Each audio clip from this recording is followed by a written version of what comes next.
Water ಬೆಂಗಳೂರಿನ ಕಥೆ greater Bengaluru ಎಲ್ಲಿ, ಗ್ರೇಟ್ ಬೆಂಗಳೂರು ಎಲ್ಲಿ, ಈಗಿರುವಂಥ ವಾಟರ್ ಬೆಂಗಳೂರಲ್ಲಿ ಮಳೆ ಬಂದರೆ ಈ ಪರಿಸ್ಥಿತಿ, ಈ ಹೆಸರುಗಳು ಬರುತ್ತೆ. ಕಸ ತುಂಬಿದರೆ ಇನ್ನೊಂದು ಹೆಸರು ಬರುತ್ತೆ. ಈ ಮಳೆ ಆದ ನಂತರ ಆಗಿರುವಂಥ ಅನಾಹುತಗಳಲ್ಲಿ ಹಲವರ ರಕ್ಷಣೆ ಮಾಡುವಂಥ ಕೆಲಸ ಕೂಡ ಆಗಿದೆ. ಯಾರ್ಯಾರ ರಕ್ಷಣೆಯನ್ನು ಹೇಗೆ ಮಾಡಿದ್ರು, ಯಾವ ರೀತಿಯಾಗಿ ರಕ್ಷಣೆಯನ್ನು ಮಾಡಿದ್ದಾರೆ, ಅದರ ಡೀಟೇಲ್ ವರದಿ ಇಲ್ಲಿದೆ ನೋಡಿ. ಒಂದು ಮಳೆ, ನಾನಾ ಅವಾಂತರ, ಹೆಣ್ಣೂರಿನ ಅನಾಥಾಶ್ರಮಕ್ಕೆ ನುಗ್ಗಿದ ನೀರು, ನಲುಗಿದ ಹಿರಿಯ ಜೀವಗಳು. ಬೆಂಗಳೂರಿನಲ್ಲಿ ಸುರಿದ ಒಂದೇ ಒಂದು ಮಹಾಮಳೆ ಇಡೀ ಬೆಂಗಳೂರಿನ ಚಿತ್ರಣವನ್ನೇ ಬದಲಾಯಿಸಿದೆ. ಮಳೆಯ ಅವಾಂತರಕ್ಕೆ ಹೆಣ್ಣೂರಿನಲ್ಲಿರುವ ಕೇರ್ ಶೆಲ್ಟರ್ ಪಬ್ಲಿಕ್ ಚಾರಿಟಬಲ್ ಟ್ರಸ್ಟ್ಗೆ ಮಳೆ ನೀರು ನುಗ್ಗಿದೆ.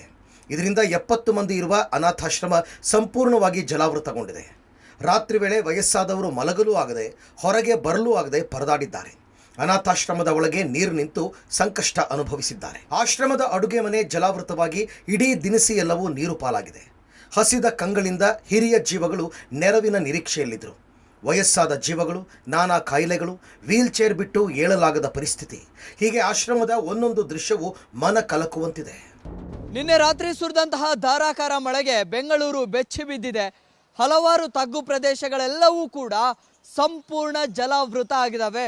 ಸದ್ಯ HBR ಲೇಔಟ್ನ 5th ಕ್ರಾಸ್ನಲ್ಲಿರುವಂತಹ care shelter public charitable trust, ಇದು ಸಾಕಷ್ಟು ನಿರಾಶ್ರಿತರು ಇರುವಂತಹ ಒಂದು NGO. ಇಲ್ಲಿಗೆ ಸುಮಾರು 55ಕ್ಕೂ ಹೆಚ್ಚು ಹಿರಿಜೀವಗಳು ಇಲ್ಲಿದ್ದಾವೆ.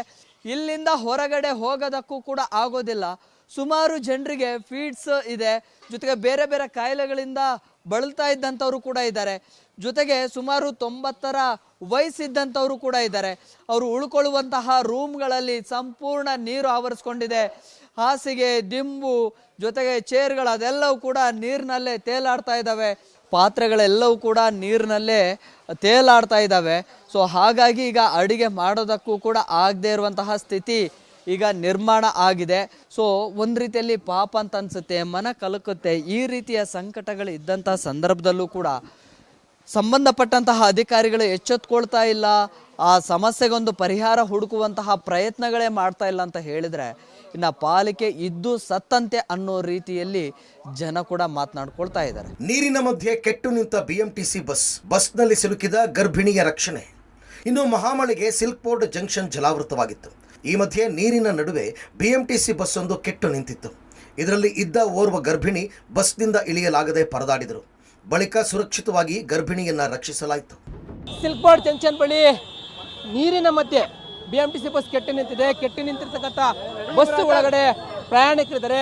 ಪ್ರಯಾಣಿಕರು ಸಿಲುಕೊಂಡಿರುವಂಥದ್ದು, ಅವರನ್ನು ರಕ್ಷಣೆ ಮಾಡುವಂಥ ಕೆಲಸ ಈಗ BMTC ಸಿಬ್ಬಂದಿ ಮಾಡ್ತಾ ಇದ್ದಾರೆ. ಮೊದಲೇ ಸಿಲ್ಕ್ ಬೋರ್ಡ್ನ ಜಂಕ್ಷನ್ ಬಳಿ ನೀರಿತ್ತು. ಆ ನೀರಿನ ಮಧ್ಯೆ ಡ್ರೈವ್ ಮಾಡಿಕೊಂಡು ಬಂದಿರುವಂಥದ್ದು ರಸ್ತೆ ಮಧ್ಯದಲ್ಲೇ, ಅಂದರೆ ನೀರಿನ ಮಧ್ಯದಲ್ಲೇ ಕೆಟ್ಟು ನಿಂತಿದೆ. ಮಹಿಳಾ ಪ್ರಯಾಣಿಕರೆಲ್ಲರೂ ಕೂಡ ಅವ್ರನ್ನ ರಕ್ಷಣೆ ಮಾಡುವಂಥ ಕೆಲಸಕ್ಕೆ ಮುಂದಾಗ್ತಾ ಇದ್ದಾರೆ. ನಿಜಕ್ಕೂ ಇಂತಹ ಪರಿಸ್ಥಿತಿ ನಿರ್ಮಾಣ ಆಗಿರುವಂಥದ್ದು ಯಾಕೆ ಅಂತಂದರೆ, ಮೊದಲೇ ಸುಮಾರು ಒಂದು 5-6 ಅಡಿ ರಸ್ತೆ ಮಧ್ಯೆ ನೀರು ನಿಂತಿದೆ. ನೀರು ನಿಂತಿರುವಂಥ ಮಧ್ಯೆ ಯಾಕೆ ಚಾಲನೆ ಮಾಡ್ಕೊಂಬರಕ್ಕೆ ಬಂದರು ಅನ್ನುವಂಥದ್ದು. ರಸ್ತೆಯಲ್ಲಿ ಕೆಟ್ಟು ನಿಂತಿದೆ. ಮಹಿಳೆಯರು, ಮಕ್ಕಳು ಎಲ್ಲರೂ ಕೂಡ ಬಸ್ ಒಳಗಡೆ ಇದ್ದಾರೆ. ಬಸ್ ಒಳಗಡೆ ಇರ್ತಕ್ಕಂಥ ಪ್ರಯಾಣಿಕರನ್ನು ಅರಸಾಹಸದಿಂದ ಯಾವ ರೀತಿಯಲ್ಲಿ ರಕ್ಷಣೆ ಮಾಡ್ತಿದ್ದಾರೆ ಅಂತ ಗಮನಿಸ್ಬೋದಾಗಿದೆ. ಇಂತಹ ಪರಿಸ್ಥಿತಿ ಬೇಕಿತ್ತ ಎನ್ನುವಂತಹ ಪ್ರಶ್ನೆ ಮೂಡುತ್ತೆ. ನಿಜಕ್ಕೂ BMRCL ಅಧಿಕಾರಿಗಳ ನಿರ್ಲಕ್ಷ್ಯಕ್ಕೆ ಇವತ್ತು ಎಷ್ಟರ ಮಟ್ಟಿಗೆ ಸಾರ್ವಜನಿಕರಿಗೆ ಸಮಸ್ಯೆ ಆಗ್ತಾ ಇದೆ ಅನ್ನೋದನ್ನ ಗಮನಿಸ್ತಾ ಹೋಗ್ತಾ ಇದ್ರ. ಬೆಂಗಳೂರಿಗೆ ಬಂತು ಬೋಟ್, ಟ್ರ್ಯಾಕ್ಟರ್ ಬೋಟ್ ಮೂಲಕ ಜನರ ರಕ್ಷಣೆ. ರಣ ಮಳೆಗೆ ಸಾಯಿ ಲೇಔಟ್ ತತ್ತರಿಸೋಗಿದೆ. ಜಲ ಸಂಕಷ್ಟದಲ್ಲಿ ಸಿಲುಕಿದ್ದ ಜನರನ್ನ ಬೋಟ್, ಟ್ರ್ಯಾಕ್ಟರ್ ಬಳಸಿ ರಕ್ಷಿಸಲಾಯಿತು. ಸಾಯಿ ಲೇಔಟ್ನ ಜನರು ನಿತ್ಯ ಬೈಕ್, ಕಾರು, ಬಸ್ ಹೀಗೆ ಓಡಾಡ್ತಾ ಇದ್ರು. ಆದರೆ ಮಹಾಮಳೆಗೆ ಇವತ್ತು ಬೋಟ್, ಟ್ರ್ಯಾಕ್ಟರ್ ಕೂಡ ಹತ್ತಬೇಕಾಯಿತು. ಏನಾದರೂ ಆಗಲಿ, ಜೀವ ಉಳಿದರೆ ಸಾಕು ಅಂತ ವಯೋವೃದ್ಧರು, ಮಕ್ಕಳನ್ನು ಸುರಕ್ಷಿತ ಸ್ಥಳಕ್ಕೆ ಅಗ್ನಿಶಾಮಕ ಸಿಬ್ಬಂದಿ ಶಿಫ್ಟ್ ಮಾಡಿದರು. ಇನ್ನು ಸಾಯಿ ಲೇಔಟ್ನಲ್ಲಿ ಕೈಗೂಸಿನೊಂದಿಗೆ ತಾಯಿಯನ್ನ ಸುರಕ್ಷಿತ ಸ್ಥಳಕ್ಕೆ ರವಾನಿಸಲಾಯಿತು. ಇನ್ನು ಸಾಯಿ ಲೇಔಟ್ನಲ್ಲಿ ಜನರಷ್ಟೇ ಅಲ್ಲ, ಮೂಕ ಪ್ರಾಣಿಗಳು ಸಹ ಸಂಕಷ್ಟ ಎದುರಿಸಿವೆ. ಸಾಯಿ ಲೇಔಟ್ನಲ್ಲಿ ಮಳೆ ನೀರಿನ ಮಧ್ಯೆ ಸಿಲುಕಿದ ಶ್ವಾನವನ್ನು ಬೋಟ್ ಮೂಲಕ ರಕ್ಷಣೆ ಮಾಡಲಾಯಿತು. ಮನೆ ಮಾಲೀಕ ಮತ್ತು ಶ್ವಾನವನ್ನು ಸುರಕ್ಷಿತ ಸ್ಥಳಕ್ಕೆ ಶಿಫ್ಟ್ ಮಾಡಲಾಯಿತು. ನಾಗವಾರದಲ್ಲಿ ಭಾರೀ ಅವಾಂತರ ಸೃಷ್ಟಿ. ನೀರಲ್ಲಿ ಹಸುಗೂಸು ರಕ್ಷಿಸಿದ ತಾಯಿ. ರಾತ್ರಿ ಇಡೀ ಧಾರಾಕಾರವಾಗಿ ಸುರಿದ ಮಳೆಗೆ ನಾಗವಾರದಲ್ಲಿ ಭಾರೀ ಅವಾಂತರ ಸೃಷ್ಟಿಯಾಗಿತ್ತು. ಮಂಡಿಯುದ್ದ ಇದ್ದ ನೀರಿನಲ್ಲಿ ಹಸುಗೂಸನ್ನ ತಾಯಿಯೊಬ್ಬಳು ರಕ್ಷಿಸಿ ಸುರಕ್ಷಿತ ಸ್ಥಳಕ್ಕೆ ಕರೆದೊಯ್ದರು. ಸುತ್ತಲೂ ನೀರಿದ್ದು 2 ಮಕ್ಕಳೊಂದಿಗೆ ಹಸುಗೂಸನ್ನ ಎದೆಗವುಚಿಕೊಂಡು ತಾಯಿ ಸೇಫ್ ಆದ ಸ್ಥಳಕ್ಕೆ ತೆರಳಿದರು. ಒಟ್ಟಿನಲ್ಲಿ ನಿನ್ನೆ ಸುರಿದ ಮಳೆಯಿಂದ ಬೆಂಗಳೂರು ನರಕ ಸದೃಶವಾಗಿದೆ. Bureau report, public TV.